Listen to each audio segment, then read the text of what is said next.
The issue with relativity theory is basically with the Lorentz transformation. If you take the example of the Lorentz transformation of the train and the constancy of the speed of light, basically you have a train that's moving like that, and there's a light being bounced between two mirrors inside the train, and there's let's say a person inside the train, and there's a person outside the train that's standing near the railroad tracks.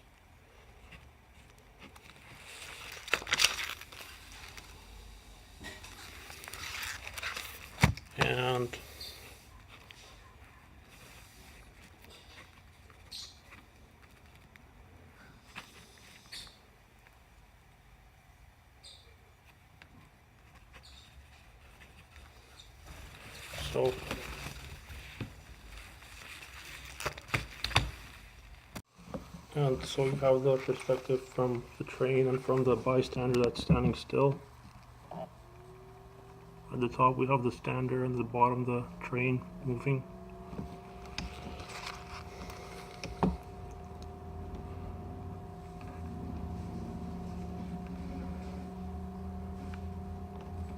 With the stander, he's going to see the light inside the train taking this path all the way from the bottom mirror or projector of the light all the way to the reflecting mirror up over here in the train's moved position. So it's going to take this long path.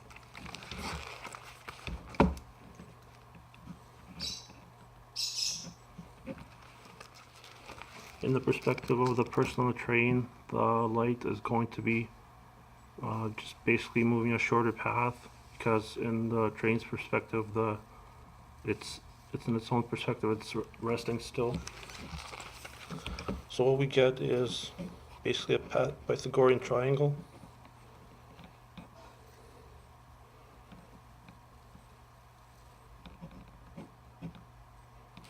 With V capital T at the bottom is the capital T is, I believe, the time that it takes for the light to reach the other mirror from the perspective of the person watching the train move outside, and V is the velocity.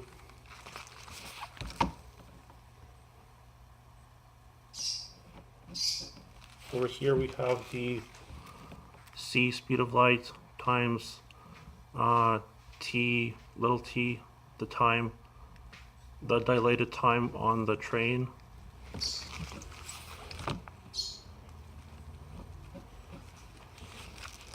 And so the hypotenuse is the capital T times the speed of light. And so comparing the little t to the big T, the little t is the dilated shorter time. Shorter time that the person on the train would have. Basically, the person on the train should be younger than the person on the ground. So this looks completely logical from the perspective of a right angle triangle, but we have a problem if we tilt the mirrors a little bit.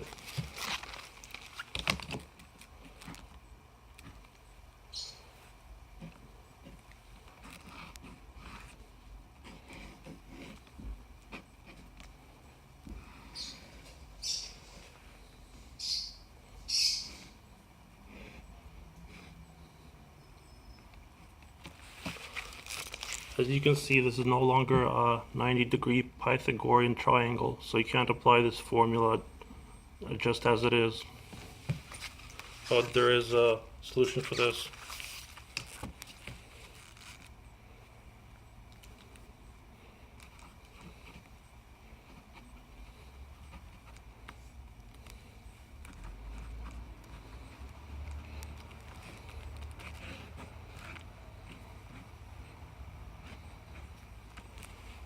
So this is what the new thing looks like, the whole situation. And I'm going to show you the equation that solves it.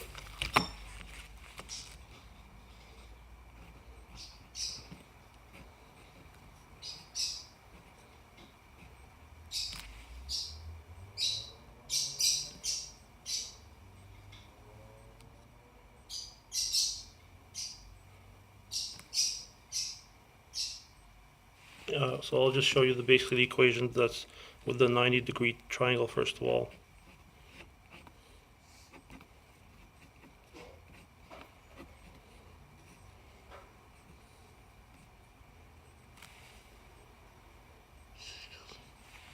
Actually, just a second, I'm going to look it up.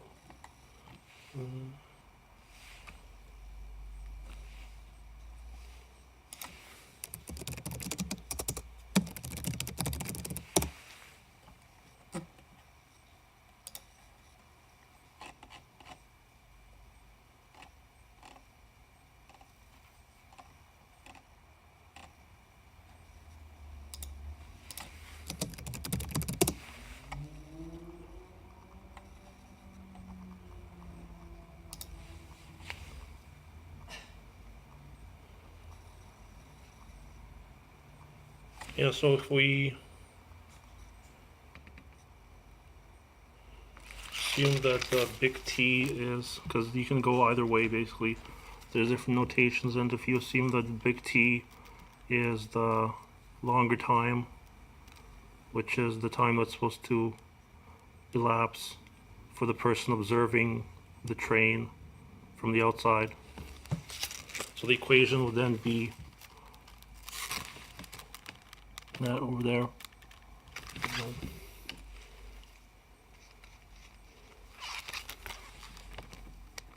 So that is C capital T squared is equal to the sum of C little t squared plus V big T squared. But it all depends on the angle, so we also have to have a trigonometric function.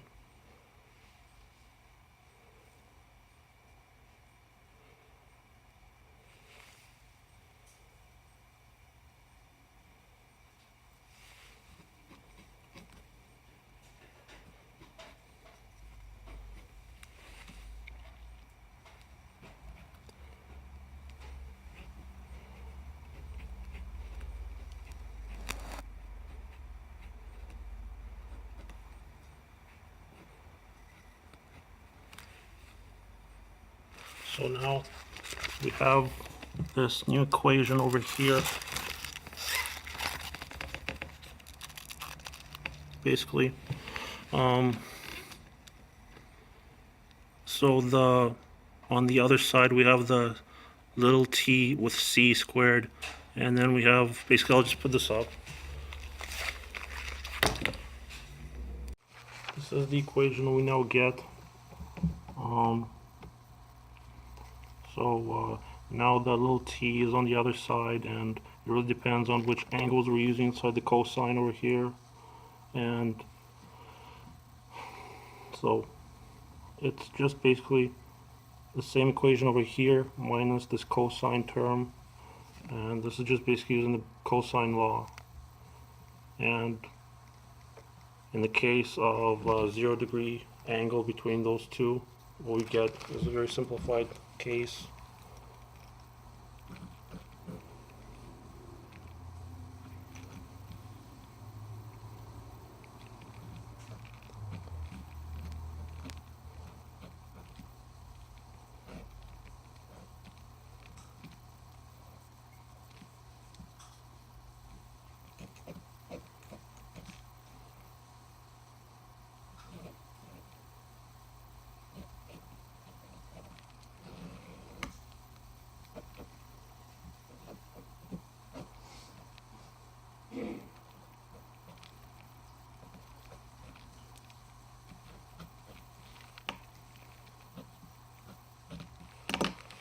So it simplifies with 0-degree angle, cosine, cancels out so that little t over big T is equal to C minus V over all over C.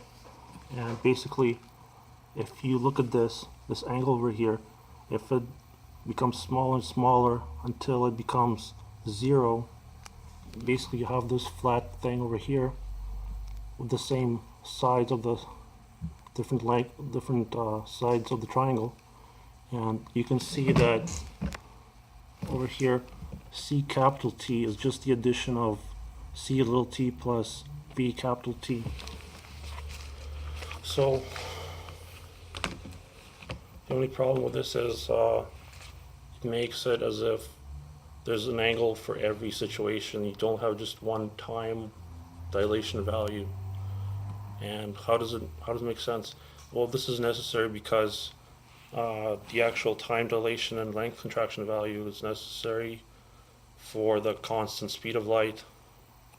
If you look at the example with a 0-degree angle, if the light is approaching from this side, then if it's moving towards the light's going to be faster. So if time slows down or the length of the object expands in that direction, then it seems as if light is actually slower than it is at the approach speed. So it'll be exactly at the speed of light. The only problem is if you use only one value, then for the light coming from the other side as you're moving away from it, it'll be slower. So you need at least 6 of these values for all 6 directions. And so that's basically my current solution to this dilemma. And I'm thinking that basically the length contraction or the length expansion of the space that any single particle or object will experience in any direction would be the same as the time dilation. So basically, if it's moving in a certain direction and the length expands in that way, that's the same thing as the object getting slower and its velocity decreasing. So I don't know what other way that length can extend or contract or time dilate or expand, unless it is, for example, the accelerations that the particle feels. So the only problem with this is that now when you approach relativistic speeds, the orbital trajectories of different particles and electrons around nucleus would not be symmetrical, and it would depend on its absolute speed through space. So I can't figure that out, but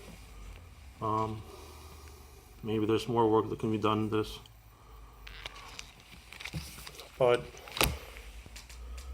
that brings me to the topic of the cesium clock experiments and how they do show that there is time dilation if you take a cesium clock up to a very high mountain, or for example, or take it on a plane and compare it to a cesium clock that's been on the ground the whole time.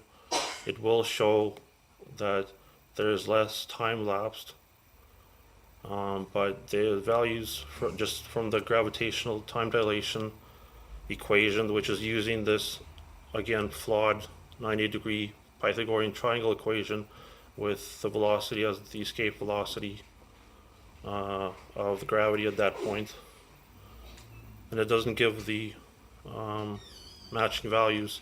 It's always off by, it's actually it's always off by something, and I'm not sure what the exact values are, but it doesn't match it at all. And so that makes me think that maybe there's some sort of complex interaction going on with distorted orbits of particles, which might be affecting the speed in very complex ways, the time in very complex ways. And so that brings me to the first part of the experiment, which is the length contraction and the shape of photons. So if you look at a microwave, or if you look at a satellite dish or a radio telescope, you'll notice that there's actually holes in the mesh of the metal. In the microwave, there's like centimeter holes, and in the radio telescope, there's actually pretty big holes there. If you look inside the covering that's not made of metal, that's on the metal, and but because the wavelength of the radio is so big, it's in the size of football fields, and in the case of microwaves, it's in the size of a meter almost, and so the waves are not able to. So the radio waves and the microwaves are not able to pass through the mesh of the microwave oven or the radio telescope because the holes are smaller than the wavelength. Basically, you could have part of it pass through, but the amplitude would be very low. And so this is what is called sub-wavelength diffraction, and um, can be done with sound waves and light waves. And the idea is that if an object is contracted in a certain direction, like for example the Earth moving through space, then it should be contracted in a certain direction. But if a photon does not depend on the object it is interacting with, then it will be its full absolute size. If, for example, a photon is the size, this basically a ball, however it interacts, maybe it's however it interacts, and so if you tilt a little sub-wavelength diffraction slit 90 degrees, then it should have a different amplitude coming through to the other side, which might be visible in a little Faraday cage if all the other interferences are taken out of the picture. The only problem with this is that, as I've already shown, there's no macroscopic object length contraction. There's only length contraction at the size of particles. If this is a better explanation and more correct, but still we should see some kind of an effect, I believe, um, perhaps in other ways. At the microscopic or a nanoscale, and but the more important thing is the other part of the experiment, which I'm also interested in. And the first part of the experiment would be using an oscilloscope to give a raw reading of the amplitude passing through to the other side of the slit. And this oscilloscope would also be necessary to see if there's any amplitude generated with the amplitude bias arrangement. So basically, the model of photon radiation generated is the Bremsstrahlung, or the breaking deceleration photon spill model. And there's an equation for that, you can look it up. And basically, it's a law in quantum physics, I believe, that says that as an electron is decelerating, it spills forth a photon or an electromagnetic wave, and it gives you the exact angles involved and vectors of force and amplitude. I'm not sure about amplitude, but basically energy. And so we can use this idea. This is basically how light bulbs work. They have an alternating current inside a high resistance filament that goes back and forth. And as those electrons are rotating and passing through the filament, they're breaking and accelerating, and they're passing out these electromagnetic waves. And the same thing with a radio antenna emitter. As a current is passed through a piece of metal wire, these radio waves are given off. And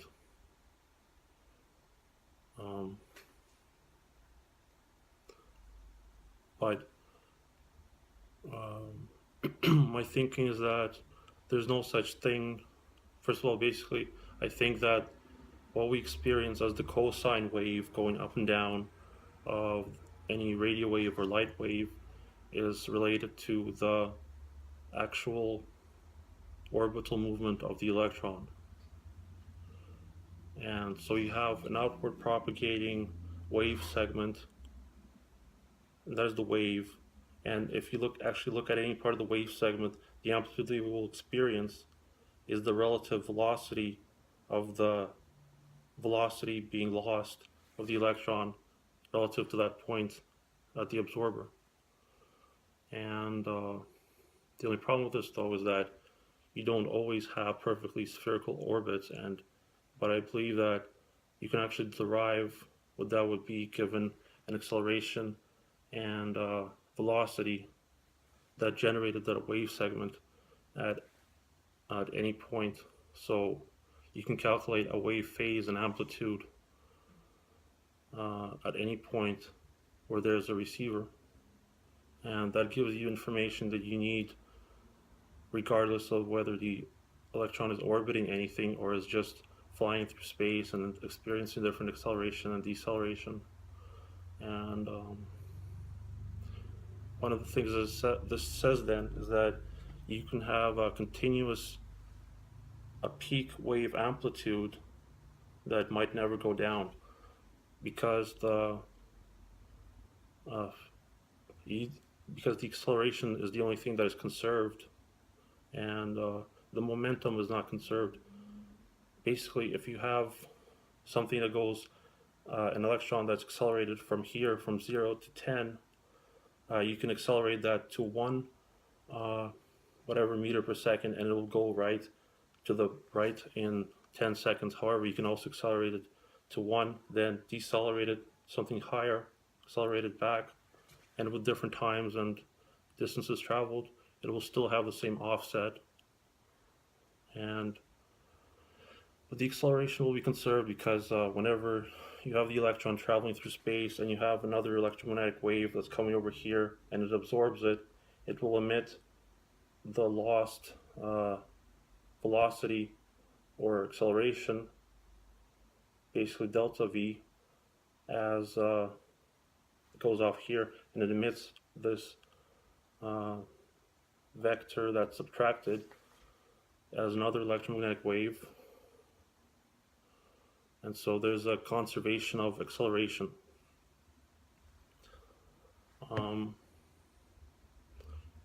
So it is my thinking that if you have a high resistance current going this way and a low resistance current going this way, that one of those points you will have a net amplitude bias going either up or down, and you'll be able to detect that if it's strong enough.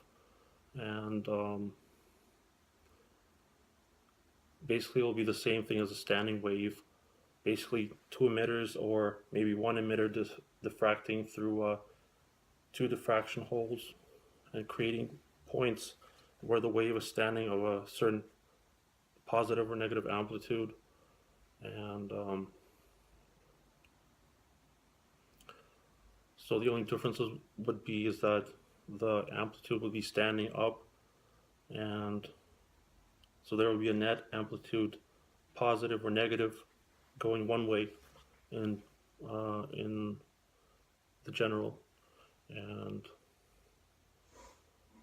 as if you are aware of the resonant cavity experiments going on and the various certain successes or certain failures to reproduce the successes that other people are having, creating these millinewtons or micronewtons of thrust that they're measuring by using kilowatts of energy to produce these standing waves and having them collide with one side of the cavity. And you can also see this with experiments being done with sound waves.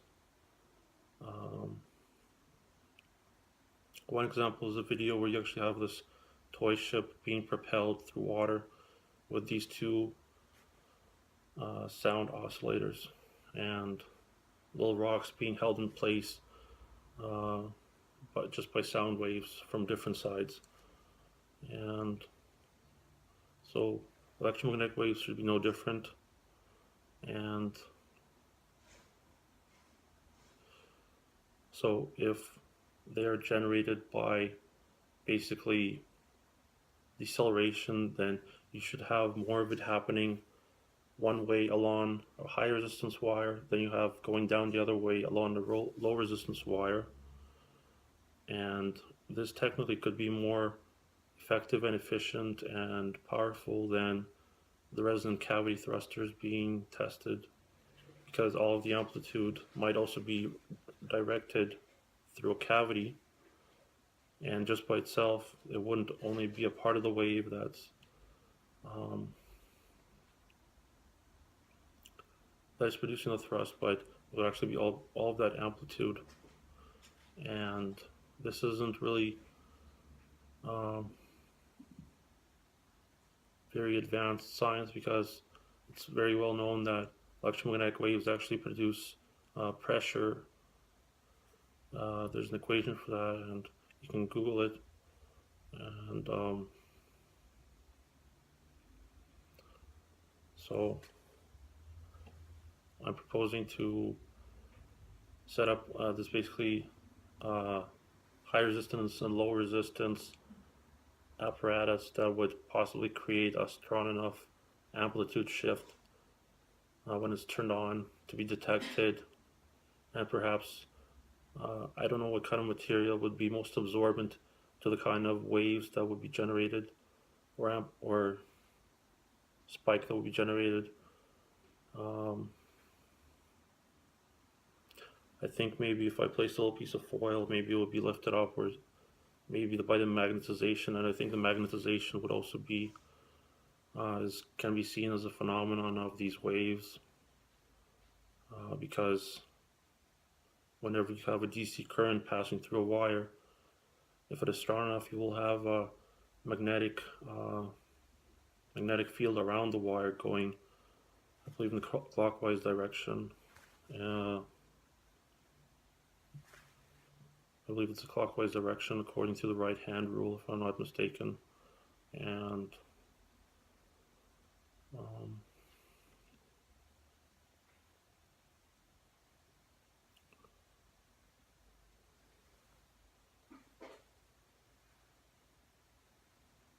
yeah. So basically, a little bit of introduction. I'm Dennis Ivanov from Vancouver, BC. Um, Originally, I took life sciences at UBC, and I covered organic chemistry and cosmology, which gave me some understanding of special and general relativity and quantum mechanics. And I mostly researched those by myself, and I don't have a background in electronics. I've just played around, uh, just learned a little bit in high school and understand basic principles. Um, I don't think that much knowledge is required for this, and um, I think the theoretical physics knowledge is more applying here, and I think that can generate some data from this. I think we can maybe get a reading of what kind of amplitude wave was generated, and maybe do a spectrum analysis if this device does create an amplitude spike. And